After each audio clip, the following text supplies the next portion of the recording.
کشش، یمین نے اسے پکارا۔ میں نے آپ سے کہہ دیا ہے، میں نے جانا ہے مطلب جانا ہے، وہ بات کاٹ کے بولی۔ ویسے بھی اس کے سامنے تو آپ نے مجھے ایک ظالم شوہر کی طرح روم میں بند کیا تو سمجھیں کہ ہیر دیوار میں چنوا دی گئی۔ اب اسے کیا پتہ چلے گا کہ آپ مجھے ساتھ لے کے گئے ہیں؟ کشش نے لمبا خاصا بیان دے دیا۔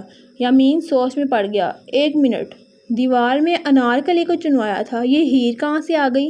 یمین کو اس کی مثال ہضم نہیں ہوئی۔ یہ آپ بعد میں کلاس لینا، ابھی ہمیں دادا جی کو بچانا ہے۔ کشش نے فوراً بات کو کاٹا تو وہ اس کی جلد بازی دیکھتا، اس کی ضد کے آگے ہار مانتا اسے ساتھ لیے باہر نکلا۔ بھائی ہم بھی ساتھ جائیں گے۔ داور اور سمیر بھی سامنے آ گئے۔ باقیوں کو بھی بلاؤ، سیر کرنے جا رہے ہیں نا، کوئی رہ نہ جائے۔ یمین نے میٹھا سا طنز کیا تو کشش نے انہیں ساتھ نہ جانے کا اشارہ کیا۔ اگر سب چلے جائیں گے تو اس چڑیل کا دھیان کون رکھے گا؟ کشش نے دانت پیستے ہوئے کہا۔ چلیں، ان سے کہتی ان کو آنکھیں ونک کرتی یمین کا ہاتھ تھامے باہر نکلی۔ یمین گارڈز اور سیکیورٹی گارڈز کو ہدایت دیتا گاڑی کی جانب بڑھا، جہاں وہ کشش کو لیے گاڑی میں بیٹھا۔ 2 گاڑیاں مزید سیکیورٹی کے ساتھ تھیں۔ اب وہ اسی پرانے قبرستان کی طرف گامزن تھا۔ وہ آفس جانے کے لیے تیار ہو رہا تھا اور عنائشہ اس کے ارد گرد ہی منڈلا رہی تھی۔ گھڑی کی طرف ہاتھ بڑھایا تو عنائشہ نے جھٹ سے اٹھا کے اس کے سامنے کر دی۔ حاذق نے ایک نظر اسے دیکھا اور گھڑی تھام لی۔ جتنی دیر میں وہ پہنتا رہا اور بالوں کو کنگھی کرتا رہا، وہ پاس کھڑی میٹھی نگاہوں سے دیکھتی رہی۔ حاذق نے پرفیوم کا اسپرے کیا تو اس نے آنکھیں بند کیے، وہ خوشبو اپنے اندر اترتی محسوس کی۔ حاذق نے بھی موقع ملتے دیکھ ایک بھرپور نظر اس پہ ڈالی، لیکن جلدی رخ پھیرے صوفے پہ جا بیٹھا۔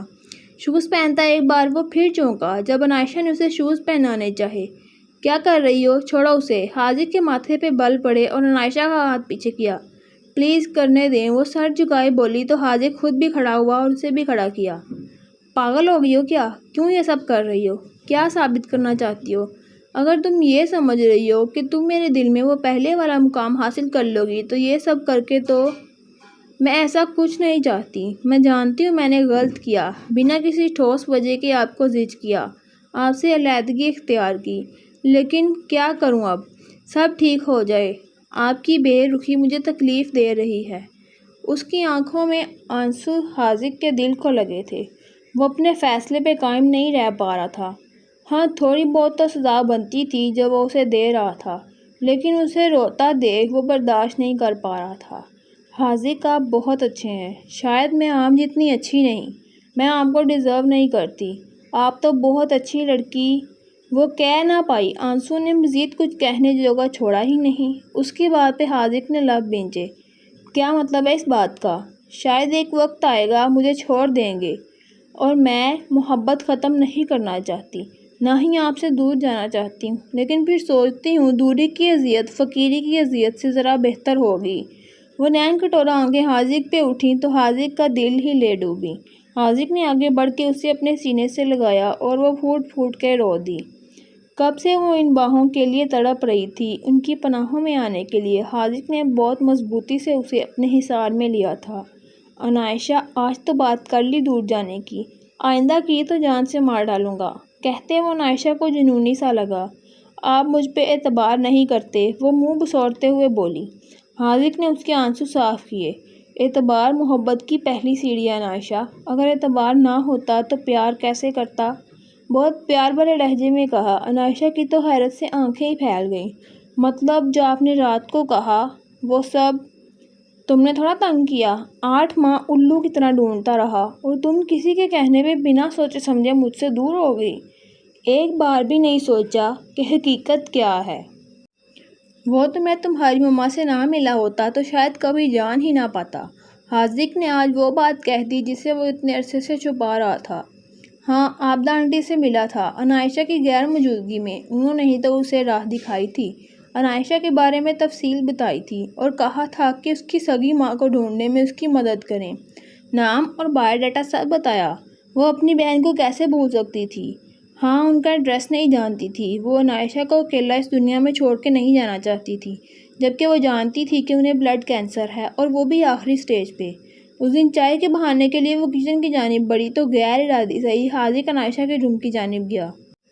ہے تو یہ غیر اخلاقی حرکت، لیکن وہ جانتا تھا کہ عنائشہ کو ڈائری لکھنے کا شوق تھا اور وہ اپنی زندگی کی ہر بات ڈائری میں لکھتی تھی۔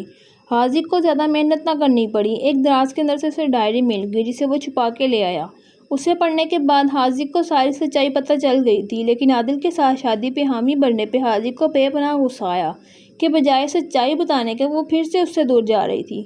میں نے کبھی دھیان ہی نہیں دیا، میری ڈائری میرے پاس نہیں، عنائشہ دھیرے سے بولی۔ عنائشہ، مجھ سے جب تم نے دور جانے کا سوچا مجھے تب تم پہ غصہ آیا، اور تب تو بہت زیادہ جب بجائے مجھے سچائی بتانے کے تم نے عادل کے رشتے کے لیے ہاں کی۔ عنائشہ کا جھکا سر اٹھایا۔ تم نے ایک بار مجھ پر بھروسہ نہیں کیا اور مما بابا کو منانا میرے لیے کوئی مسئلہ نہیں تھا، لیکن تمہاری بے وفائی۔ میں بے وفا نہیں ہوں حاذق، عنائشہ تڑپ ہی گئی اس کی بات پہ۔ ہاں جانتا ہوں، لیکن جدا تو ہونے کا سوچا نا۔ وہ تو کشش کے نام پہ حاذق کا دل نرمی لے آیا۔ بنا کسی رشتے کے اس نے بنا کسی کی پرواہ کیے اس نے ان کا ساتھ دیا اور انہیں ملوایا۔ ایسے ہمدرد لوگ دنیا میں بہت کم ہوتے ہیں جو آپ کو سمجھیں اور بنا کسی غرض کے آپ کی مدد کریں، وہ بھی بنا آپ کو بتائے۔ دروازہ پھر نوک ہوئی تو وہ دونوں چونکے۔ کیا ہم اندر آ سکتے ہیں؟ دانی اور ہانی نے منہ نکالتے مسکینی صورت بنا کے پوچھا۔ عنائشہ آنسو صاف کرتی پیچھے ہٹی۔ آ جاؤ یار، حاذق نے موبائل اٹھاتے سرسری انداز میں کہا۔ ہم نے آپ کو ڈسٹرب تو نہیں کیا؟ دانی کی آنکھوں میں شرارت تھی۔ حاذق نے ایک محبت بھری نظر عنائشہ پہ ڈالی۔ اب کر تو دیا ہے، خیر بتاؤ کیا ہوا؟ حاذق نے والیٹ پاکٹ میں رکھتے ہوئے کہا۔ ہم نہ پلان کر رہے تھے کہ آپ کے ساتھ کہیں گھومنے چلیں، اس سے پہلے کہ آپ دبئی کی اڑان بھریں۔ دانی نے مسکراتے ہوئے کہا۔ ہاں ایک کام کرو، اپنی آپی سے پوچھو، جہاں جانا ہو مجھے بتا دینا، میں آ جاؤں گا۔ ابھی آفس جانا بہت ضروری ہے، یمین بھی نہیں ہے تو جلدی جانا ہے، اور کوشش کروں گا۔ عنائشہ کی طرف پیار سے دیکھا۔ جلدی آ جاؤں، اللہ حافظ۔ نظروں سے ہی اسے پیار دیتا وہ باہر کی جانب نکلا، جبکہ دانی اور ہانی عنائشہ کے ارد گرد ہو لیے۔ حیات صاحب بھاگ کے وہاں سے نکل تو آئے، لیکن ان پہ کافی تشدد کیا گیا تھا جس کی وجہ سے ان کا چلنا بھی محال ہو رہا تھا، لیکن وہ واپس نہیں جا سکتے تھے۔ انہوں نے کال پر کسی کو کہتے سنا تھا کہ ان کے والد کو بھی انہوں نے قید کیا ہوا ہے اور وہ اپنے والد کو ڈھونڈنا چاہتے تھے ہر حال میں، اور وہ ہر ممکن کوشش کر رہے تھے۔ ان کے پاس کوئی موبائل کچھ بھی نہیں تھا کہ وہ یمین کو اطلاع دے دیتے۔ سنسان علاقے میں دور دور تک کوئی نہیں تھا کہ وہ مدد لے لیتے۔ زخموں سے چور ہوئے ایک جگہ تھک کے بیٹھ گئے۔ یا اللہ مدد فرما، تو جانتا ہے میں نے جان بوجھ کے کچھ نہیں کیا، سب انجانے میں ہوا اور میری کوئی غلطی بھی نہیں، تو ہی میری مدد کر۔ ان کی آنکھوں میں آنسو آ گئے اپنی بے بسی پر۔ وہ تو کل تک چلتے بھی اکڑ سے چلتے تھے، آج بے بس ہوئے تھے اللہ کے آگے۔ اسی اثنا میں انہیں کسی کے قدم کی چاپ سنائی دی تو وہ وہاں سے بھی فوراً اٹھے اور ایک طرف لڑکھڑا کے چلنا شروع کیا۔ ان کی گاڑی ابھی راستے میں تھی کہ یمین کو محسوس ہوا کہ ان کا تعاقب کیا جا رہا ہے۔ اس نے سیکیورٹی گارڈ کو الرٹ کیا اور اپنی گن نکال کے چیک کی۔ یہ بھی آپ کے پاس؟ کشش کی آنکھیں چمکیں۔ یمین نے ایک نظر دیکھا ہوگا اسے کہ ان کی گاڑی ان بیلنس ہوئی۔ یہ کیا ہوا؟ یمین نے ڈرائیور سے پوچھا جو گاڑی کو قابو کرنے کی ناکام کوشش کر رہا تھا۔ سر، کسی نے گاڑی کا ٹائر پنکچر کیا ہے، گاڑی روکو، یمین نے فوراً حکم دیا۔ لیکن سر، گاڑی روکنا خطرے سے خالی نہیں، ڈرائیور نہ مانا۔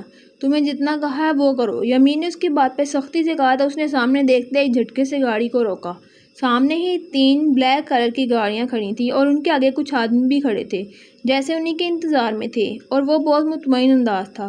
کشش نے یمین کو دیکھا، وہ کیا کرنے والا ہے اندازہ لگانا چاہا۔ یمین نے پہچان لیا تھا وہ کوئی اور نہیں بلکہ عادل کے بندے تھے، اور سامنے ہی یمین کو وہ بھی کھڑا نظر آ گیا۔